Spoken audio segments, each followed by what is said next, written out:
Welcome to the Angler Talk Podcast with Chris and Aaron. Brought to you by FishingMagicianTV.com. What is up, everybody? It's Chris back again with another weekly episode of Angler Talk. And man, oh man, the fishing in New Jersey is still on fire. Plenty of striped bass being caught, plenty of blackfish being caught, and it's on anywhere you go up and down the coast.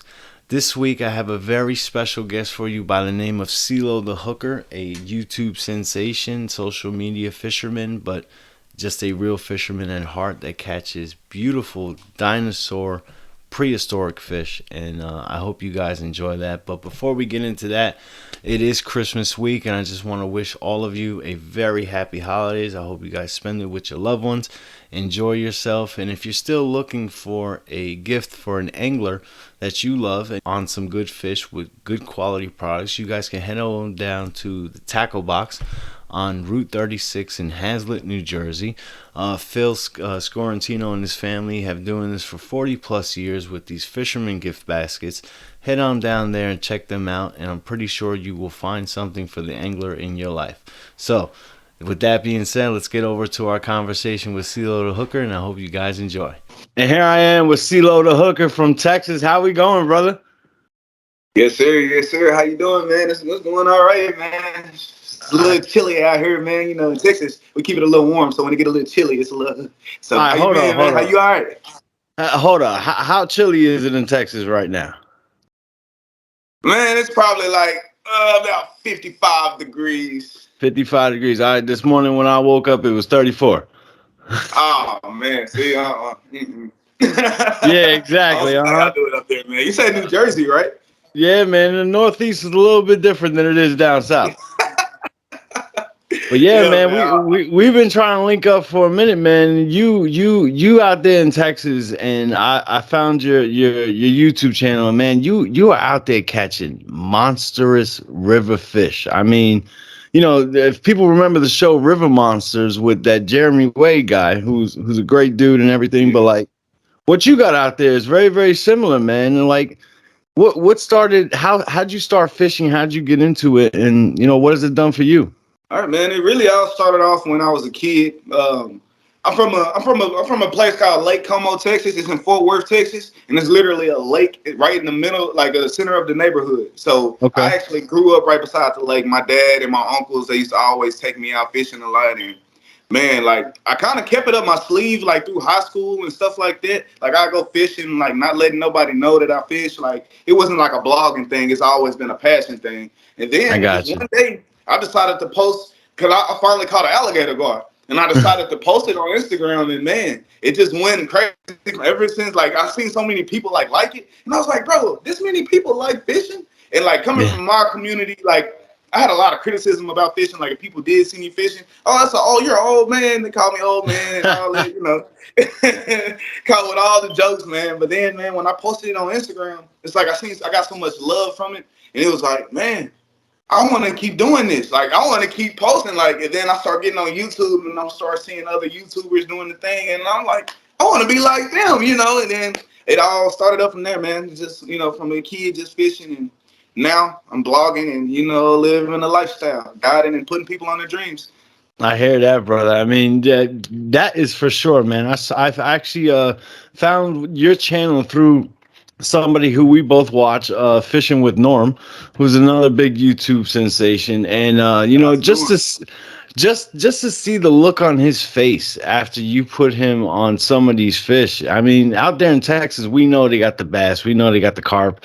But, the alligator gar is a big thing out there. And, I know it all starts for you with the carp. So what is your technique to go out there and catch these bait fish? So in the summertime, they put stuff real shallow in the summer. So you can really just put corn on a little bluegill hook and throw it out there, and you'll catch them like 5 or 6 feet off the bank. You'll catch them back to back to back. Like they love to guide the bank sides, like when in the summertime when the water's warm. And I'm talking about the water has to be like 70 degrees plus. Gotcha. And then, like in the wintertime, I actually make a pack bait. I make it out of the 1 minute quick oats and a whole bunch of different Jello mixes. I kind of just mush it all together until it comes to like a Play-Doh type mix. Like I put the corn, I put corn juice in there to mix it, and then all the different Jello flavors and the 1 minute quick oats. You mush it all up together like a Play-Doh, and then once you get it like a Play-Doh, I take 2 pieces of corn, put it on the hook. I'll make that Play-Doh into it like it's gonna be a big old Play-Doh ball, and I take a little piece off the Play-Doh ball, and I make it into a smaller ball. Stick my pinky in it, put the hook inside of it, mush the Play-Doh ball around the hook, cast it out there, and get them in. Yeah, man, you just gave me some secrets because up in Jersey we do have carp now, and I have caught one before, and it was a decent sized carp, and they do fight a lot, and it is something fun to catch. Like crazy, man. Yeah, People sleep on carp. Yeah, man. I mean, it is a fun fish to catch, and I'm definitely gonna try that technique out. Because when I caught it, it was just on some corn. I went to the dollar store, bought me a couple, cans of corn, and that's how I caught it. But I'm definitely gonna try it out because it seems like it's staying in the hook a lot longer than corn do. Oh yeah, most definitely, man. And I'm thinking about making because I made a YouTube video about just strictly using corn. I haven't actually made a YouTube video about making my peg bait. So I think that's what the next video I think I'm gonna do is make a video on how to do my peg bait and try to get everybody a little bit familiar with what I do and the easiest ways to catch carp. Absolutely, man. I'm not gonna lie. I do read the emails from some of my subscribers and stuff like that, and they happen to like when people teach them a technique or two or something like that. So if you to put something out like that, I'm sure it's gonna get millions of views and it's gonna stay in a lot of people's saved videos. That's definitely something that you can do. Man, fingers crossed, man. We need those millions of views, man. Absolutely, man. So, speaking of views and stuff, man, what is it like the life of a big YouTuber? I mean, I'm just a small guy over here, but like with somebody like you who gets thousands and thousands of views, what is it like, and what kind of blessings does that bring to your life? Well, really, right now, my channel is still I'm kind of humble with it. I still feel like my channel is still growing, and I'm not kind of there where I want to be there. But after getting featured on not just Norm's Blue Gabe channel, on Blue Gabe's channel, I don't know if you're familiar with Blue Gabe. He's a Florida fisherman. He travels the world, catches big fish, and he came out here. I put him on his biggest fish ever, and we got 22 million views in 6 months. So it's like all those views, and then from Norm's channel, Fanatic, it's a lot of different YouTubers I have linked up with, what I'm saying, that that you're probably not familiar with, but it's a lot of different YouTubers I done linked up with that and got me a mass amount of views that's getting my subscribers going up. So really my channel, it wasn't even popping like that until the summertime came and I actually started putting all these big YouTubers on it. So right now I'm still soaking in all, I'm still soaking it in. I'm still oh my God, I still wake up, can't believe it. Oh my God, all these people love me. It's crazy. So absolutely, it's just taking a little adjusting, being busy a lot away from the family, it just takes some adjusting, but so far so good, man. And I'm loving it, man. I'm loving the love, and I'm loving everybody, and I'm loving everybody that support. I hear you, man. And one of the main reasons why I kept, we've been trying to link for a few months now. And one of the reasons why I stayed so persistent with you is because you see some of these YouTubers and they get kind of, I don't want to say cocky, but maybe just a little bit of arrogance, but yet you stay humble and you stay real to what you do. And that's what I like about you and your channel so much. You know what I'm saying? That's why I stay persistent on trying to get you on here. Yeah, man, I appreciate that, man. I appreciate that. Yeah, man. I just try to stay as authentic as possible, I kind of, use the YouTube voice every once in a while, but then I kind of slip off, So, hey, it's still, I'm just adjusting right now. It's all new. It's all still brand new to me, too. This was my first year guiding, and it's just been a major success, man. So you really just caught me in the middle of the upscale buzz. Next year, probably, we'll do another interview next year. Who knows? We get 200,000-300,000 views. Absolutely, crazy, man. So, I mean, I still got you. I still got you in the middle of the mountain on the way up, man. But you did bring. You did bring up that you do some guiding, and what are some types of trips that you take people out on? Is it strictly freshwater fishing? Do you do bass? Do you do carp? Do you do what types of species are you mainly out there catching? So the guiding right now, for the wintertime, I'm doing carp for the wintertime. I was gonna do catfish, but man, like I didn't want to do catfish trips and then like some people not catch fish, you know, because it's kind of hard to map out these catfish right now. The Texas weather's been too crazy, so it's kind of hard to map out these catfish. So right now in the wintertime, I'm doing carp. So if you guys want to come out and catch monster carp, you know, you can go ahead and book on my official Smoking Fish page, or my website will be down below. He'll put it in the description, you guys. But and then Absolutely, man. In the summertime, we do alligator gar guides. And next year we got some special stuff coming up. We got kayaking, Dino Land. We're gonna have like kayaks like provided for the people that come out, you know, kayaking Dino Land, so they can get like an up close and personal feeling with the river. You know, we also gonna do the boat trips, you know, but the boat we don't actually fish off the boat.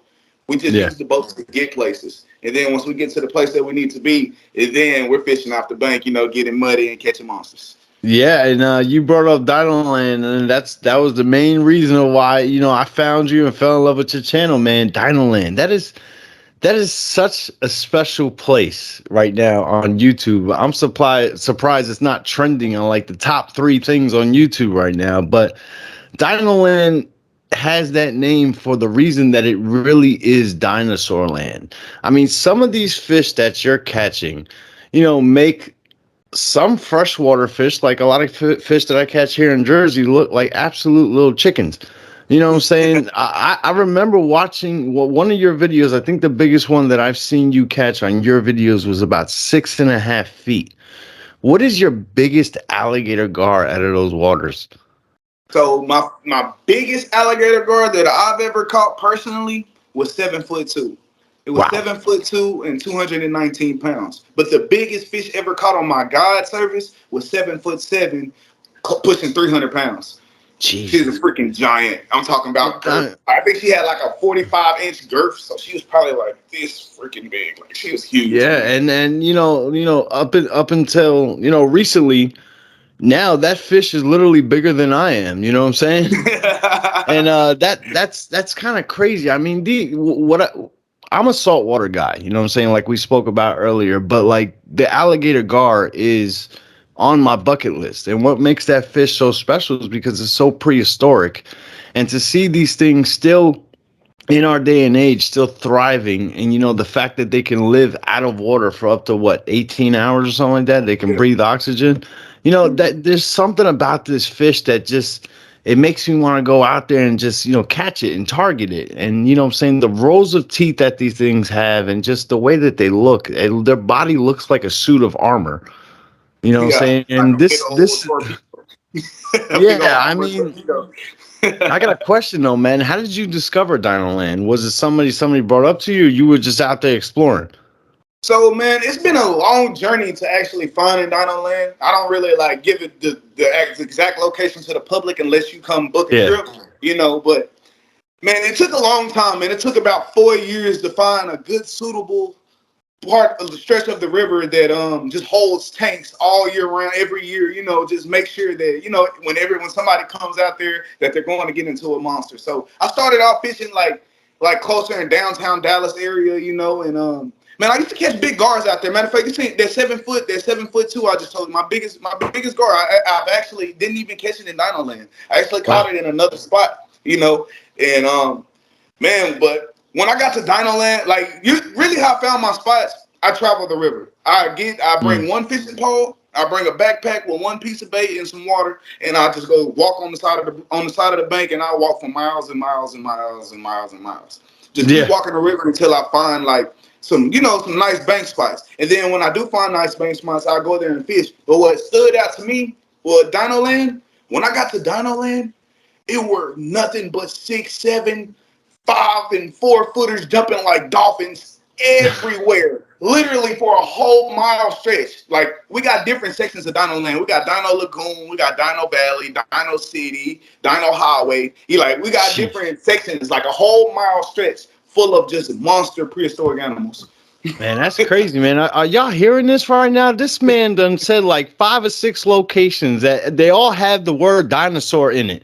So, yeah, man, it's all Dino Land. It's all Dino Land. You know, everything is under Dino Land. It's just got different sections. I hear you, man. And, you know, I'm going to be honest with you, man. If I wasn't such a punk about airplanes, I'd get on one like tomorrow and be out there fishing with you for sure, man. I mean, this is crazy. I mean, these fish, they're so special. But also, what I like about your channel is the areas that you fish in.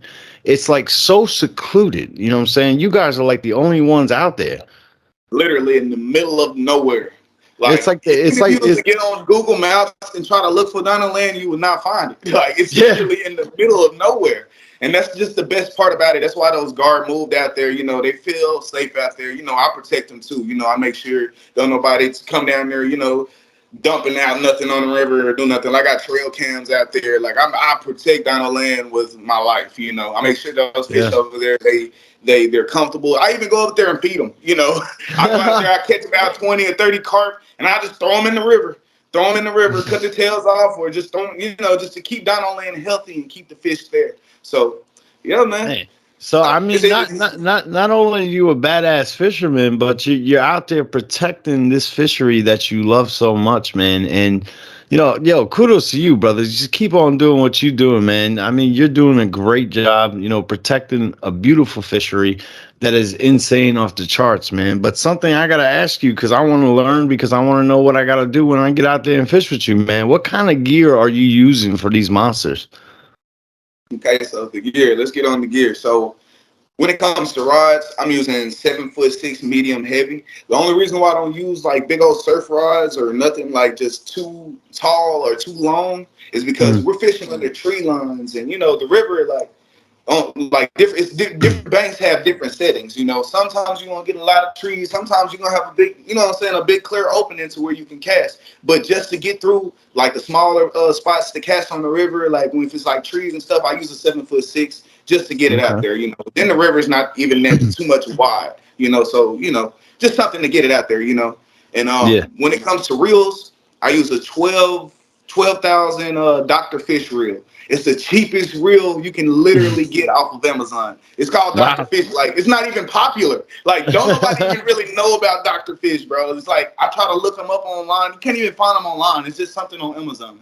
So Yeah. it's just but they're 12,000 surf Dr. Fish reels, and man, they hold up a lot of line too. You know, 12,000. So it holds up Oh, a absolutely. lot of line. That's probably holding probably somewhere between 600 to 800 yards of line. Oh yeah, for sure. And then for line, I use Beyond Braid. I use Beyond Braid 100 pound. And if y'all interested in gonna go get any Beyond Braid, make sure you use discount code the hooker. It's gonna be down below too. I'm gonna make sure I put it in the comment section so I'll make sure you guys get it. So if you want to go get Absolutely, you some man. Beyond Braid and get y'all some good line that's gonna stand up on any monster fish that you want, man, make sure you get that Beyond Braid. I'm gonna use discount code the hooker, and I'm gonna put it down and I'm gonna put it down below like I said. But yeah, 100 pound braid. 100 Yeah. pound braid for the reels, and when it comes to hooks, I use Eagle Claw J hooks. Wow. Eagle Claw J hooks size 6, and you know there you can go get 40 of them for like $5 at Academy or something like that. Yeah. You go to Academy or Walmart, you can get like 40 of them for $5, and I love them because sometimes the alligator gar they swallow the bait, and you Mm. can't actually just reach down in there and take the hook out without damaging their gills or something like that. Or But possibly losing an arm. yeah, possibly, yeah, or getting bit up or something like that. And the Eagle Claws, they rust out really good. Like the real cheap ones, like the ones that I'm talking about, they rust out really good. Like after about 2 or 3 weeks. So that guard probably be sitting with that leader and that hook in his probably in his mouth for like a week, and then it'll rust out, and then he'll be okay and well to go. So you know, we Man, just try to protect the fish as much as we can, and make sure you know people can come out, you know, get their good look at them and see this prehistoric beast for themselves. absolutely, man. I was just about to bring that up. I mean, you literally protect these fish in every aspect of the way you do it. You know what I'm saying? That's just amazing, man. For real, it really is. But Got to, man.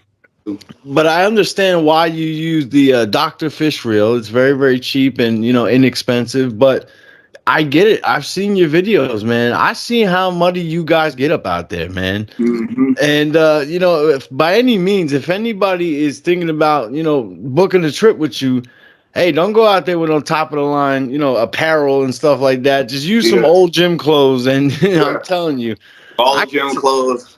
I can tell you as a viewer, you're probably gonna have one of the most exciting trips of your life. That's how I feel every time I watch his channel. I'll be like, man, what the hell kind of monster he gonna catch today? You know what I'm saying? Yeah. Every time I get up on your YouTube channel, that's what it is for me, man. And you do a great job, and you definitely put people on fish. What's guiding is all about, and keep it going, brother, for sure. But Yeah, most definitely. what other type of species besides alligator gar? Because if I ask you what is the main thing you want to catch, I'm pretty sure I already know that answer, man. But what are other type of species that you haven't caught yet, or maybe that you want to start targeting, just for yourself as an angler? Man, I want to get on some Arapaima Ooh. or Goliath grouper. Oh Goliath wow. grouper, Arapaima, or it's what's it called? A tiger. It's a tiger fish, but I forgot. It's called a Okay. Goliath. A Goliath tiger fish. I know what Goliath you're tiger talking about. fish, Arapaima, or a Goliath grouper. I can just tell, man, you love things that can possibly rip your whole hand off. Yeah, Absolutely, man. I man. feel like if they're not bigger than me, then man, I don't Yeah, want. I'm gonna be honest with you, man. The only fish that I have caught as an angler in the salt that is bigger than some of the stuff that you catch has got to be tuna fish. I mean, I've caught tarpon, but some of your alligator gar make my tarpon look like a matchbox car. Um, I do catch 50, 60 pound striped bass out here in Jersey, but like that's nowhere near, the alligator car that you catch. And you said you use 100-pound test. Even when I went tuna fishing and I caught my tuna, we only used 80-pound test. So that's just crazy. The ferociousness of this fish. Well, not really ferocious because they do seem like gentle giants, but just the sheer power of this fish, of the type of gear that you got to use, man. I can tell that if anybody hooks into these things, they're gonna take a long ride down that river. Long ride. Hey man, I tell my clients all the time. Hey, I tell them to stretch before we even go fishing. I make sure all my clients stretch. If any of my clients watch this, then they know that I'm telling the truth. I make sure Absolutely. they all stretch and get their muscles ready because I tell them you got to be on a wild ride, and you never know what you're gonna pull in. And on my average of my guide, at least all of my customers caught at least a 5 footer. I probably Wow. had like 2 or 3 of them that caught something under 5 feet, but most of all my clients always catch something over 5 feet. So Absolutely, man. And I just thought about something. I'm gonna have some vacation time right around my birthday, and I can't think of a better birthday gift to myself than taking my butt to Texas and fishing with you, man. I really can't, man. So if anybody wants to see that, hit the like button and leave a comment, and we're gonna make it happen. Next August, I'm gonna be out there fishing with you in Texas. yes, sir. Comment a gator emoji. Comment a gator emoji if y'all want him to come out. Comment a gator emoji. We need to see gator emojis all the way to the And we're gonna make top. it happen for sure, man. And yo, anytime you want to come out to Jersey, and I try my best to put you on some fish myself, you got an open invite for sure, man. Hey, same. Hey, vice versa, brother. Man, let's talk about this. Can I podcast you for a second? Absolutely, let's go. Bro, these striper bass you catch, man. I got a little lake out here that I go out and I try to catch striper bass. I probably only catch them like this big. How do you catch them that? Like, tell Well, me, are they it's freshwater? Are they saltwater? Like, what's going well, on? over here in Jersey, we have striped bass and we got hybrid bass, which is it's kind of like a mixture of the two. But stripers do go in freshwater and saltwater. And what I mainly use is I try to keep it as artificial as possible because I want to make it, a 50-50 chance where I give that fish a chance where he and I have the chance to catch him. So I'm using either a Tony Maja flutter spoon, which is just it works every single time, or what I've been using for the past 20 years, which is a swim shad, 6-inch swim shad, about 4 ounces. I cast it out, let it hit the bottom, jerk it a couple times, couple retrieves, jerk it a couple times, couple retrieves, and I can guarantee you gonna get smacked every single time. And you know what? Just a I'm shout out coming to to bait Jersey, company. man. Just a shout out to bait company that I am not sponsored by in any way, but NLBN, No Live Bait Needed, is a company out of Florida. They make these jig heads that got the corkscrew on them, and these swim sheds stay stuck on there for a long time. I mean, the last, I'm going to say, 37 or 38 stripers I've caught has been on the same exact jig head on the same exact shad, and it just doesn't go bad. And if they do rip, in the little packs, they give you these little glues that you can put to, weather it back together, and it's as perfect as Man, can that be. sounds like a great product. That sounds like an awesome product. Man, shout out Absolutely, to that man. company. What was that company one more time? NLBN, no live bait needed. But Hey, man. another thing that Hopefully I they watch this. yeah, that'd be nice. But another thing that I do use along with these swim shads is a company that I'm sponsored by. It's called Fin Essence, and it's all about the stink. So what I'll do is I'll take a little screwdriver and I'll make some holes in that swim shad, and then I'll drop some of this Fin Essence, this bunker oil, and it gives off a stench. You know what I'm saying? If you got a weak stomach, you might puke, but when it hits the water, it starts dispersing that smell just a little bit. And when I'm jigging it down, you know what I'm saying? These fish, they smell that. I can't tell you how many times I'm sitting on a beach and I got three guys to my right, three guys to my left, and I'm the only jerk getting hit because that smell just attracts them, man. It's all about the stink. And I keep telling So they people have a that. high sense of smell. So they're Absolutely, real. man. Those lines that you see on the side of the fish, man, that's how they detect their bait, I guess you can say, and that drives them crazy. And stripers, when the first thing you feel is not a bite, you feel a tail smack because it spins its bait around and then swallows it whole.